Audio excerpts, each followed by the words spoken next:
शिव में और शक्ति में कोई भेद ना करो, और शिव और शक्ति में कोई भेद ना हो।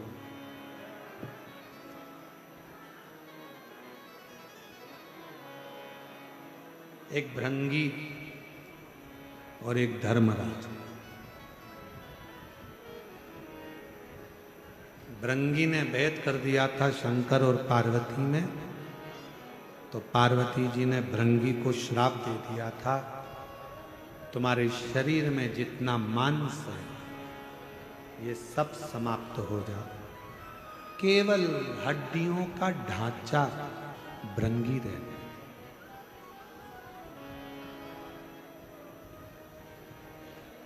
तब शिव से विनय करिए, भगवान शंकर से निवेदन करा था, तो शिव जी ने एक अलग से चरण दिया था, 3 चरण भृंगी के।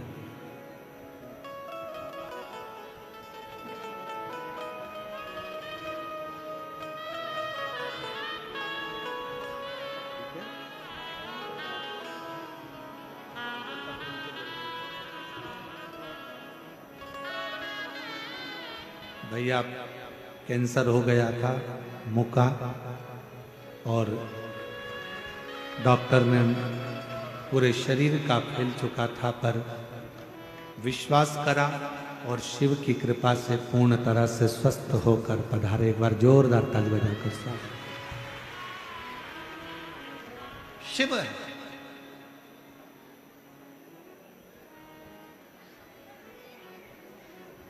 शिव में भेद ना हो। स्वयं धर्मराज को ये लगा कि सारे देवताओं के पास में रथ है, सिंहासन है, सारे देवताओं के पास में वाहन है, शिव जी के पास कुछ भी। अब कौन समझाए कि शंकर भगवान को इन वाहनों की जरूरत नहीं है।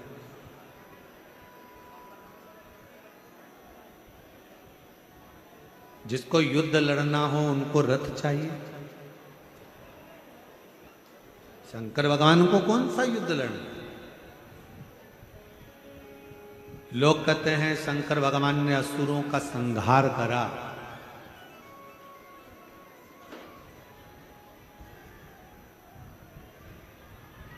शिव महापुराण की कथा कहती है मेरे शंकर भगवान ने एक भी असुर को मारा नहीं है।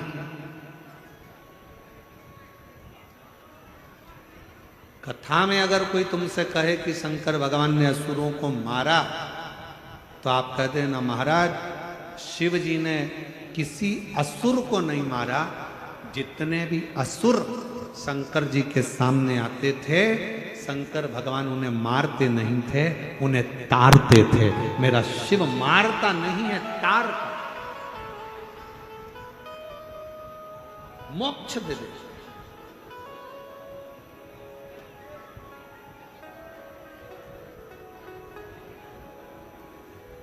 धर्मराज ने कहा कि आपको मैं रथ दे देता हूं, आपको कोई वाहन दे देता हूं, आप रथ में वाहन में आप विराजमान हो और रथ वाहन में विराजमान होकर यात्रा करो।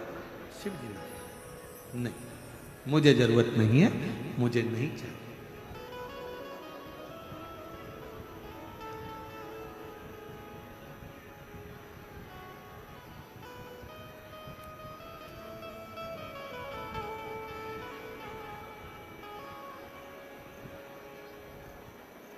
आप में से कई माताएं ऐसी बैठी हैं, आप में से कई बुजुर्ग पिता ऐसे बैठे हैं जो शरीर में अगर थोड़ा सा भी कष्ट होता है तो भी अपने बच्चों से नहीं कहते कि मुझे दर्द है कि कष्ट है। घर में रखी हुई दवाइयों का सेवन कर लेते हैं, घर में औषधि मना कर ले लेते हैं, पर अपने बहू बच्चों से नहीं कहते कि मुझे डॉक्टर को दिखाकर, मुझे डॉक्टर को दिखाने लेकर चलिए। कई बुजुर्ग आज भी नहीं कहते बच्चों से, क्योंकि उनको मालूम है बच्चों से कहेंगे परेशान हो जाएंगे बेचारे, डॉक्टर फीस ले लेगा, ऐसा हो जाएगा वैसा हो जाएगा। उनके बुजुर्गों के मन में बहुत सारी बात आती है, तो वो बेचारे जाते ही नहीं।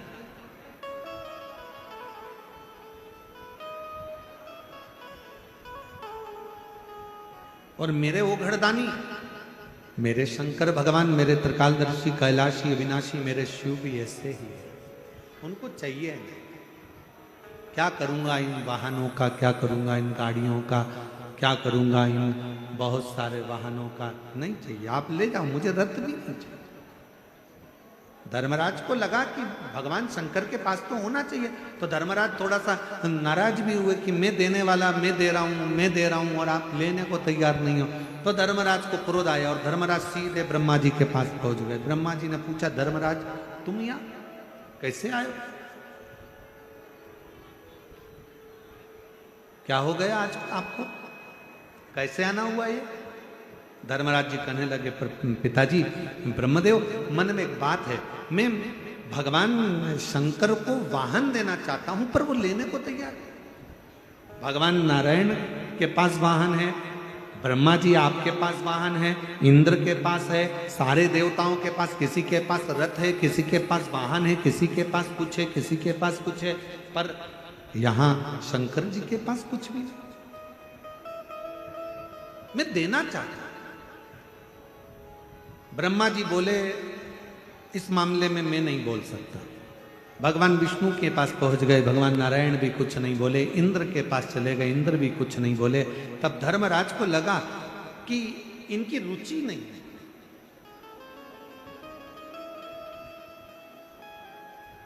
अब धर्मराज ने विचार कर लिया, अब तो मैं वाहन देकर ही रहूंगा।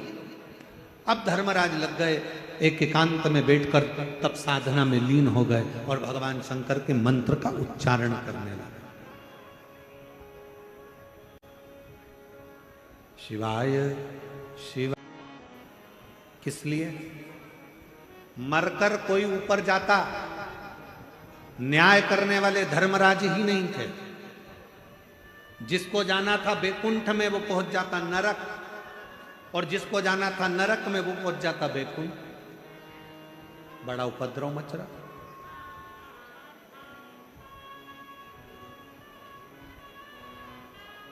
क्या करा जाए?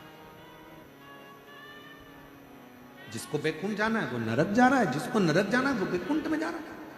पूरे देवताओं के लोक हिल गए, सारे देवता एकत्रित हो गए। सब ने विचार करा, करें क्या? चलो भगवान नारायण के पास। नारायण जी के पास गए तो नारायण ने कहा, हुआ क्या? तो कि धर्मराज तो तपस्या करने बैठे होंगे।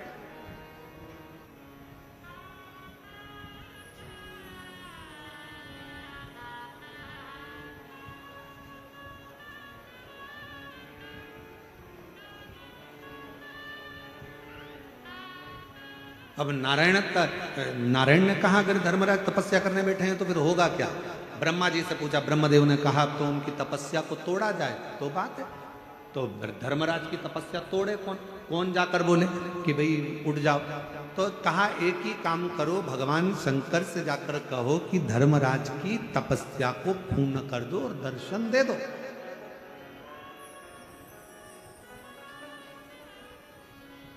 शिव महापुराण का रुद्रखंड कहता है, अगर कोई व्यक्ति सोमवार का व्रत करता है, पशुपति व्रत करता है, प्रदोष का व्रत करता है, शिवरात्रि का व्रत करता है, सोमवार की अष्टमी का व्रत करता है, या भगवान शंकर का कोई भी व्रत जब कोई मनुष्य करता है तो देवताओं के मन में भी खलबली उत्पन्न होने लगती है कि इसका व्रत जल्दी पूर्ण हो जाए तो अच्छा है, नहीं तो शंकर भगवान अगर पहुंच गए तो शिव जी से ये जो मांगेगा शंकर को वो देना ही पड़ेगा, भले इसकी ललाट पर उल्टा ले, भले इसके ललाट पर उल्टा ले, पर शंकर को देना है।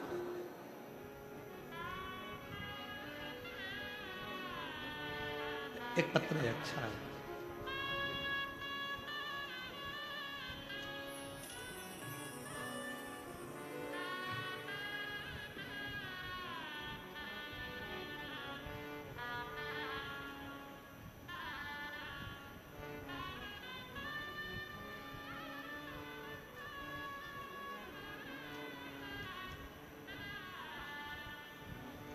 मेरा नाम पल्लवी सुशांत जगताप, हड़पसर हाड़ेवाड़ी चौक पुणे से आई हूं। मेरी शादी होने के बाद मुझे पेट में दुखा तो डॉक्टर को दिखाया। चेक कराने पर पता चला कि मैं 6 महीने की गर्भवती पर 6 महीने की गर्भ से हूं। डॉक्टर ने कहा कि आपके गर्भ में बच्चे से बड़ी तो एक गठान है, और वो गठान जब चेक करी गई, मुंबई के हॉस्पिटल में भेजी गई तो पता चला कि कैंसर है। कैंसर निकला। हमारा सारा परिवार परेशान हो गया। परिस्थिति भी विकट थी, क्या करते, सोच में सब परेशान थे। मैं भी घबरा गई।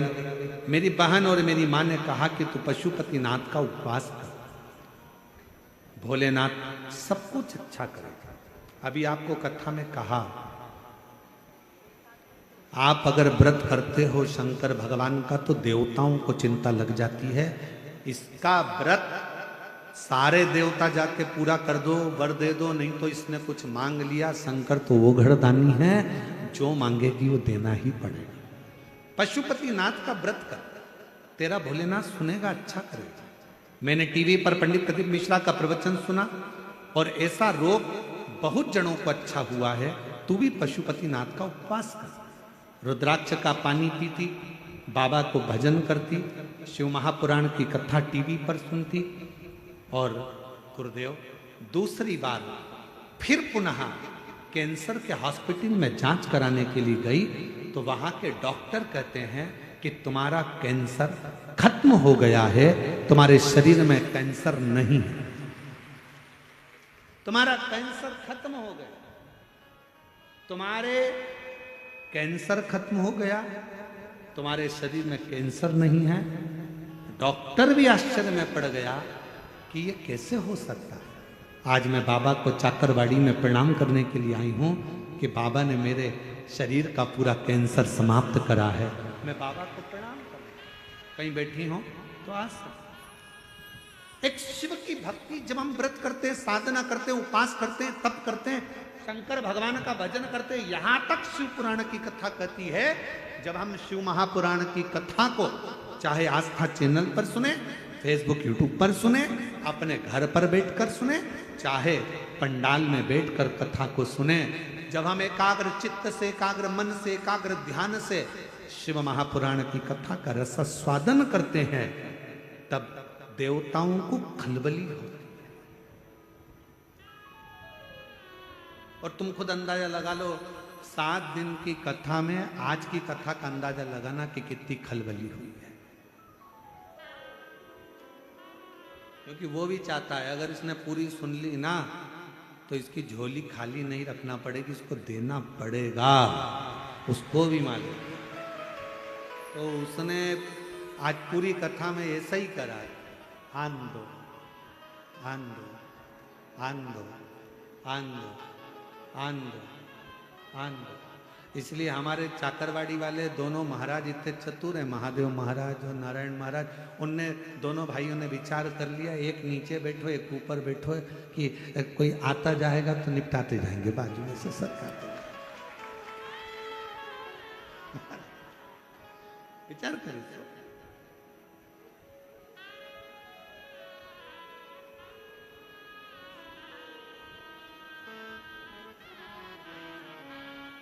महादेव महाराज जी, नारायण महाराज जी, एक बात कहूं आप लोगों को, कथाएं बहुत लाइन से रहती हैं, करते हैं, चालू रहती है। ये पूरी होगी 19 तारीख से निकुंभ छत्तीसगढ़ हो जाएगी, वो पूरी होगी 26 तारीख से बेजापुर महाराष्ट्र हो जाएगी। ऐसा निरंतर चलता रहता है, पर व्यवस्थाओं के अनुसार और भक्तों के प्रेम के अनुसार, ना जाने इस चाकरवाड़ी की भूमि में कुछ तो चुंबक छुपी हुई है कि यहाँ कथा का आनंद ही दूसरा, कथा का रसतत्व ही दूसरा। और महादेव महाराज जी एक बात कहूँ कथा में, यहाँ तो कथा के श्रोताओं को, हमको तो ऐसा लगता है बस इनको कथा मिलती रहे और ये सुनते रहें और बीच में डोंट डिस्टर्ब नहीं, कुछ भी, केवल कथा, कुछ नहीं। हम शिव के और शिव हमारा। वो कहते हैं ना, वो बांके बिहारी जी को पर्दा रोज 2500 बार लगता है, 2500 बार खुलता है। तो पूछा क्यों? तो कहा करौली की रानी राजा के साथ घूमने आई थी वृंदावन, उसके बिहारी जी से नैन मिल गए थे, बिहारी जी करौली चले गए थे। फिर ब्रज के पंडा गए बिहारी जी को वापस लेकर, सबने मीटिंग करी कुछ ऐसा करा जाए जिससे बिहारी जी किसी के साथ ना जाए। तो का एक पर्दा लगा दो, एक पर्दे वाला लगा दो, बार बार बंद चालू करेगा तो बिहारी जी के किसी से नैन ही नहीं मिलेंगे। तो पर्दे वाला लगा, जब पर्दे वाला लगाया गया तो पर्दे वाला बंद चालू, बीच में कोई पर्दा होता ही नहीं।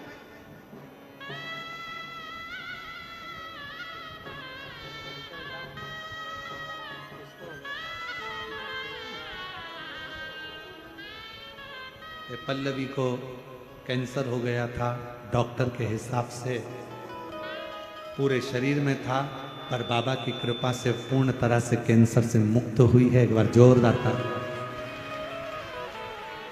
शिव।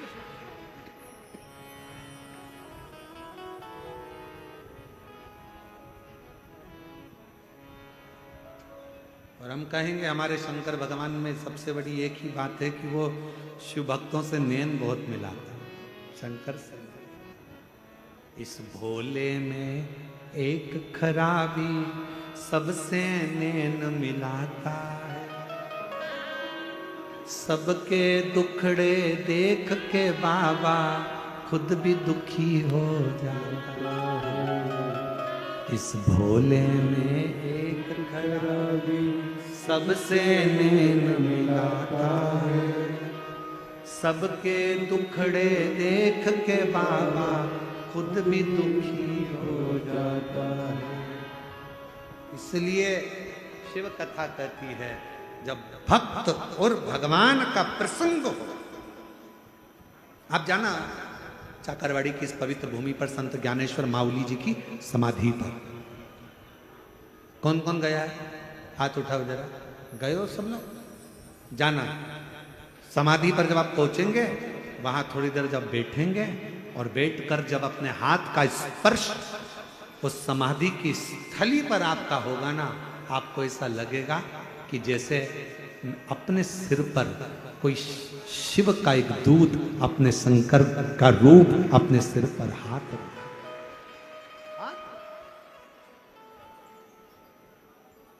शिव तत्व है, उसको पहचान। ये समाधि को तोड़े कौन? जब एक व्रत करने वाला पशुपति व्रत करता,